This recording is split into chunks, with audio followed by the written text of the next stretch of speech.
AJ Styles' 3 men decide to hop over the barricade.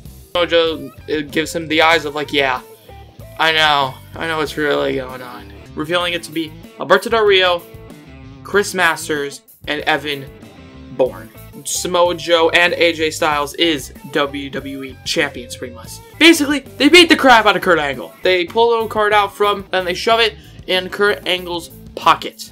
And I never thought I'd hear her voice again. And above the phone number, Dixie Carter is written on it. So Vince McMahon has now handed over WWE to Dixie Carter. Wait, why do we do a recap if they can just go watch the other video? That's it says part 2 in the title. I don't know if you can. Oh hey guys. Oh hey, you didn't see that. Hi. Welcome back. Okay, so how TNA invades WWE part 2.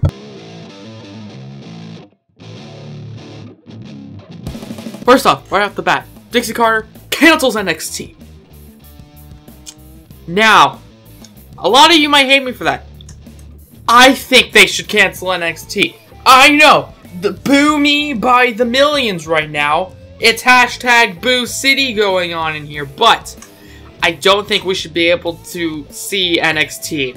It's just a thing.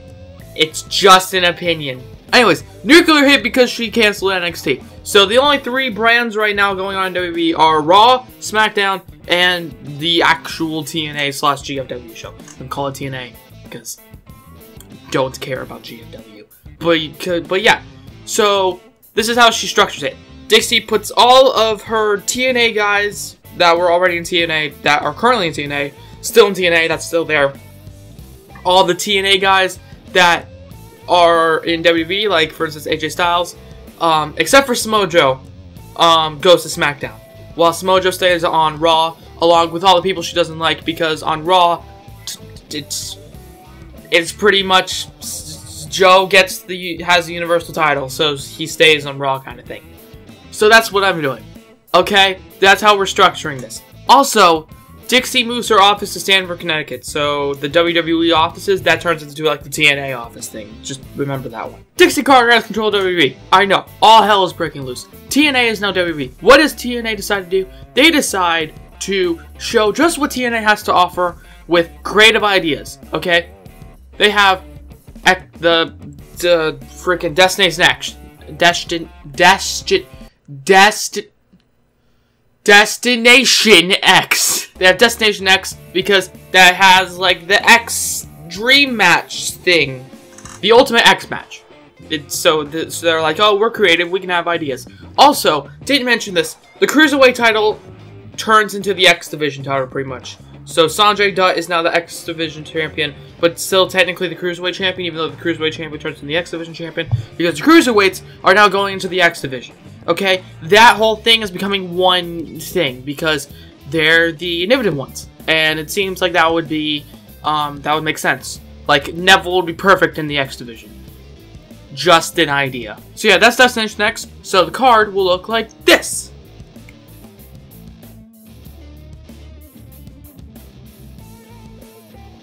So as you see, TNA wins all of the Raw titles. TNA wins all of the championships with the help of other TNA people. Like, so basically Dixie Carter's like, yeah, TNA is the show you want to be on. So Raw basically has like no champions except for the Universal Champion, who is Mr. Samoa Joe. Because why not? Because TNA, Dixie Carter's a jerk like that and likes to hurt people's feelings. And she does not care about what you think about faces, pretty much. So pretty much for the next few months, TNA guys just keep beating the crap out of Raw and SmackDown guys. Like, not so much SmackDown, because SmackDown's like the B show, but on Raw show, they really start to beat on WWE guys. To the point where WWE guys start quitting or getting fired, because they just do not care anymore. They're like, I've been sick and tired of getting just beaten up every day I come to work, and I'm sick and tired of it. Like, I know it's my job to get beaten up, but this is ridiculous. Until only basically the main WWE guys are there. There's people like Big Show, Roman Reigns, John Cena, the Four Horsewomen, the Heath Slater, because he has kids, and that makes sense compared to his character. And finally, Samoa Joe. Those are the only people on Raw now. Oh, and Seth Rollins and Dean Ambrose because they're WWE guys. I looked over. This is my script kind of thing. Like, it's not a script, but it's like the outline. Whatever. Okay? It's those guys and Samoa Joe all on Raw, pretty much. Because those are the only guys on Raw. Because everybody else has just quit or gotten fired because they just do not care anymore, pretty much.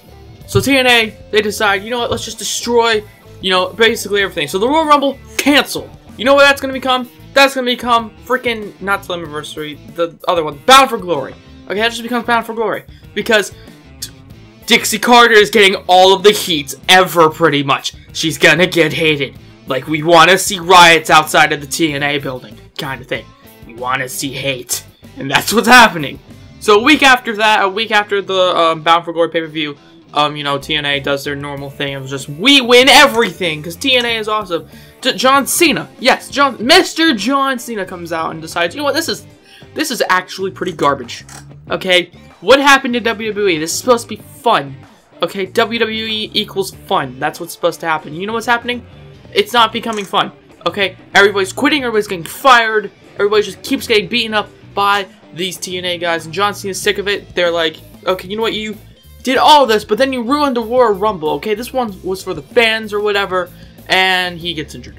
Because he's talking up against, you know, Dixie Carter and such, and he gets injured. Again, this is the firing and quitting stuff. John Cena isn't fired because she knows there's money to be made in there, but John Cena gets injured. Okay, here's where, you know, everything starts to happen. So, John Cena's injured. The Royal Rumble was canceled. Canceled? Yes, they were canceled. Everything is hell right now. So the next week on Raw, you know, during Monday Night Raw, I should say, it cuts. It cuts to a camera. It cuts to, you know, inside a stone building. Okay? A stone building with a handheld camera. Where have I heard that before? That's right. The Shield. That's why Dean Ambrose, Seth Rollins, and Roman Reigns are still there. They're the WWE projects. They're the WWE guys. They're gonna get WWE back pretty much. The Shield, they're coming in and it's like, you know what? We're kind of sick of this. Okay? It's the Shield. They're like, you know what? We are one. WWE is one. It's not just about the Shield. It's about WWE. And we want it back. So we got a little help from a good friend. Triple H. Remember him? Yeah, he's the one that basically got beaten up and then we haven't seen him since. Triple H, he walks in front of the camera. He says, this is WWE, my WWE, and it's time to get it back. Everybody's flabbergasted. Like, where the heck is them? The stone building. What? Not stone building, but like the stone room. What else is stone? Usually like a basement, right? So they're in the basement of the WWE building, okay? They take the camera, they walk it up the stairs, and then, oh crap, they're in a building. They're in the WWE building. Security guards rush them. Triple H and the Shield just beat the crap out of the guards, pretty much, because, you know, they're not supposed to be there because they're whatever. Anyways, so the Shield and Triple H, they beat on the guards and then start walking towards Miss Dixie Carter's office. Dixie Carter, okay, she turns the corner right into Triple H's or Roman Reigns, because you want to make Roman Reigns look strong, chest, and then just falls over, terrified, because she knows that she is about to get messed up. So they yell at Dixie Carter, demanding, screaming at her that they want WWE back. They want their WWE back, which is an understandable thing. Okay? Dixie Carter, she's terrified. She's like, I can't just give you WWE back. Triple H, he grabs a guard, hits him in the head with a sledgehammer, just to prove his point. Okay? Dixie Carter, she's terrified, she's in horror, but she says she can't do it. But she'll make a 10-man matchup. That's Slammiversary, the final match. Slammiversary, the main event. Slammiversary, of course, is WrestleMania this year, because nuclear heat. So Dixie Carter, she makes a compromise. She's going to have a 10-man, hardcore, no interference, elimination, tag team matchup. 5 men of WWE versus 5 men of TNA. Okay, Triple H agrees to this. He walks out of the building, and everybody that was either quit or got fired from Dixie Carter is outside the building, celebrating, knowing this is their chance to get their company back. So, at WrestleMania / Slammiversary for WWE, it's 5 guys versus 5 guys. Team TNA, 5 original guys from the beginning of this story. They team up against The Shield, a returning John Cena, because of course he is, because he's Mr. America, Mr. WWE, and the true Mr. WWE, Vincent Kennedy McMahon. So everybody's eliminated. It comes down to 2 men. You might be thinking it's John Cena. No! Vince McMahon.